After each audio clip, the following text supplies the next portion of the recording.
Dedicated to Eastern and Southern Kentucky, this is WYNT Mountain News at 11. It's a bad situation. It really is. And for a child that size to be gone this long, you know, it's rough.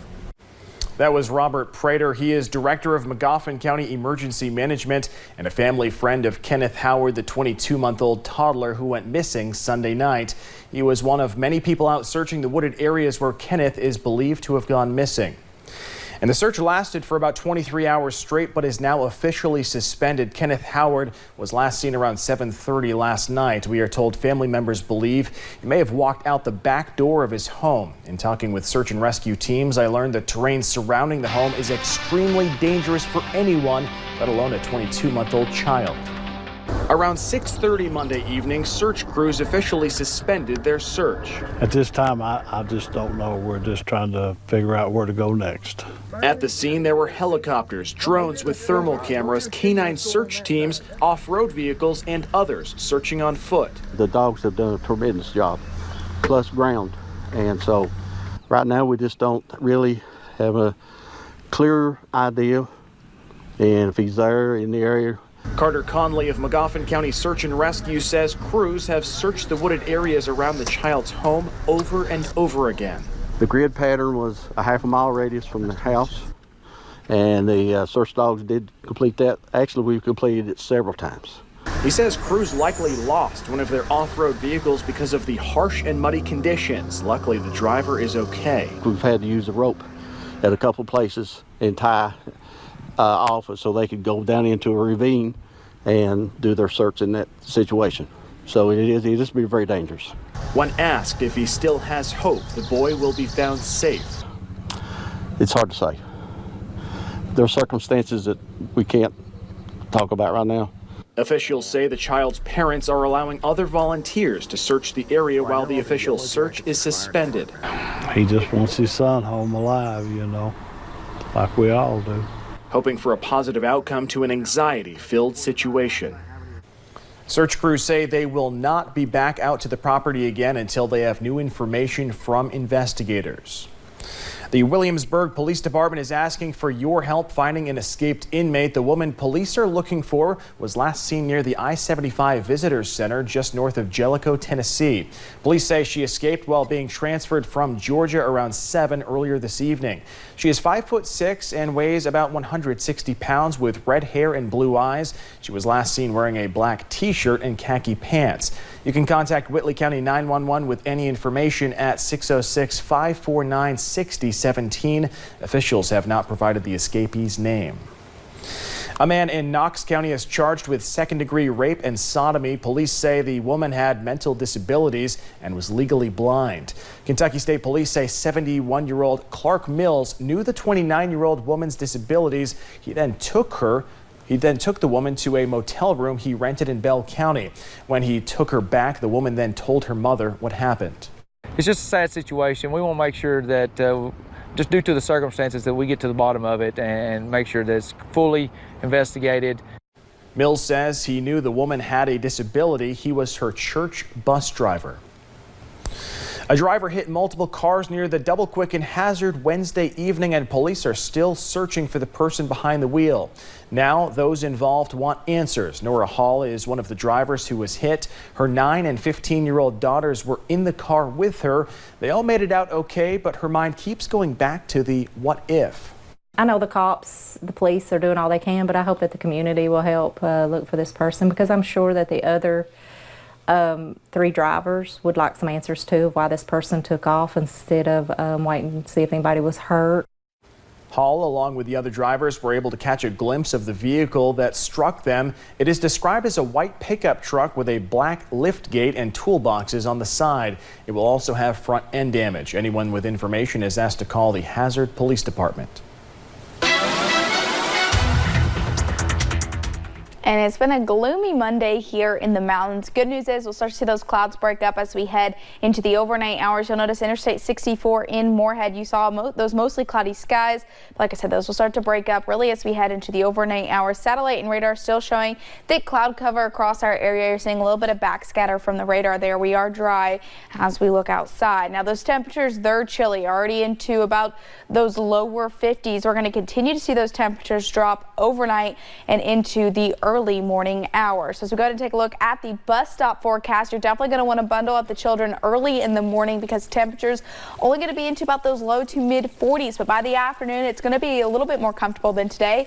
Hopefully we'll get into about those low to mid 60s. So sunshine does return as we head into your Tuesday. That cold trend does continue tomorrow and a little bit into your Wednesday as well. Daily rain chances also make a comeback in your 7-day forecast. I'll have a look at that coming up in just a few short minutes. Justin.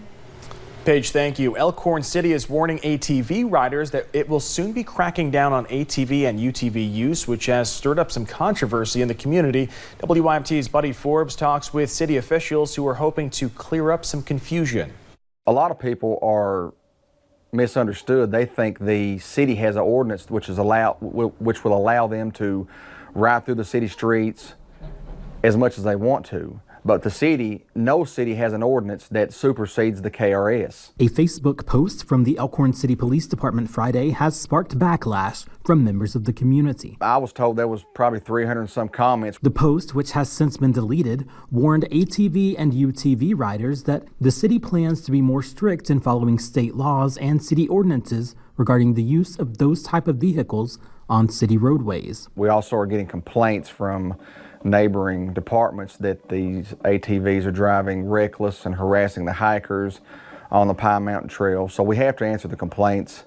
The post was put up to let people know that we are aware of the problem, and those that break the law, we are going to deal with. Police Chief Bobby Sexton said the city is not adding new ordinances or changing the laws. He said it is simply holding riders more accountable for the current laws.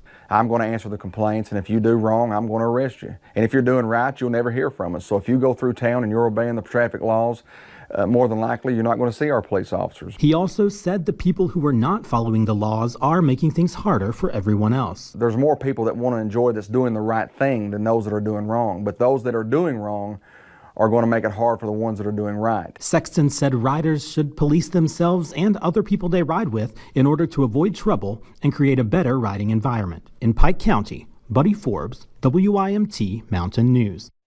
Sexton encourages community members to contact the police department with any questions. A meeting of community members took place in Hazard today. The meeting was hosted by the Kentucky River Development District and Kentucky River Community Care. Part of the meeting put on by KRCC was to train people on how to use naloxone or Narcan. The idea is to get it to the people who are out on the front lines in case an overdose happens so they can step in before first responders arrive. It's not going to do any good if it's sitting on the shelf in someone's office. The community is who is seeing what's going on.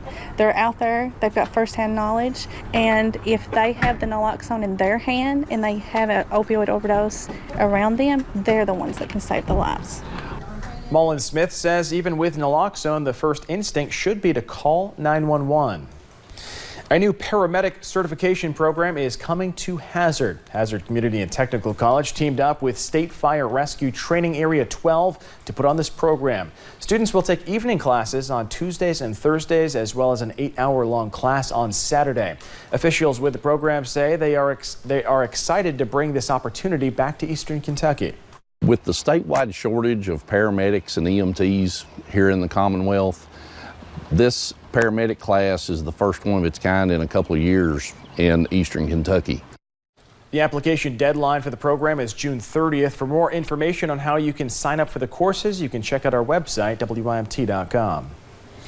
Imagine being told that you have a life-threatening condition and that you need surgery. For many of us, that would be frightening, and not understanding what is about to happen would be even scarier. Tonight, how a University of Kentucky doctor is using his love of art and background in science to help patients understand their diagnosis by way of a simple app. This self-portrait over here. It's not your normal doctor's office. Surrounded by art and sculpture, though, is a place Dr. Michael Winkler feels right at home. The expression is just amazing over here. My own background is in fine art and sculpture. My undergraduate degree was in sculpture.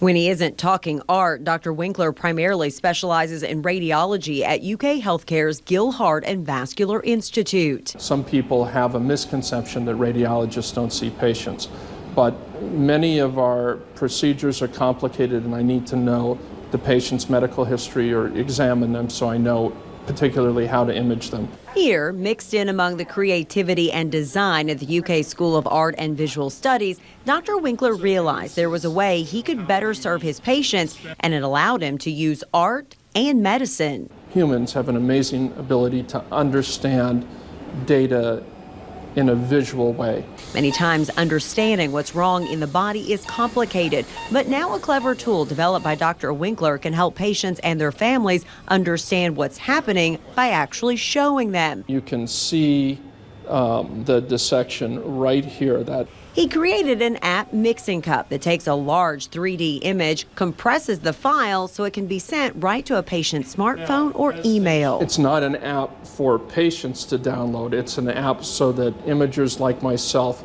can translate very complex large files to small files that then can be texted to a patient or emailed to a patient. Instead of looking at a flat image, doctors can now walk patients through their own body to show them exactly what's wrong.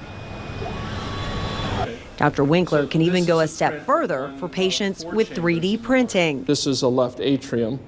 From an image to an actual model of your heart, it's another creative and calming way to help patients with the stress of processing their diagnosis. Over the course of my career, I found that people are incredibly courageous, that it's the uncertainty that's really what distresses people. The fear of the unknown is much greater than the fear of a problem that you can face, for which you have a plan. Leonardo da Vinci may have been one of the first to combine art and medicine in this drawing, but thousands of years later, it continues here at UK with Dr. Michael Winkler and his futuristic approach to creating a better bedside manner. One of the reasons I like being here in the School of Art and Visual Studies is that I may have an opportunity to convince some of these incredible young people who are artists to think about medicine. Mixing Cup is the app designed by Dr. Winkler. He chose to publish the app as an open access app so that patients and doctors everywhere can take advantage of the service quickly and easily. Coming up at 11, a big step forward for those with disabilities in southern Kentucky. And cooler temperatures continue, but sunshine will also return back to the mountains. We'll break down that full forecast in just a few short minutes.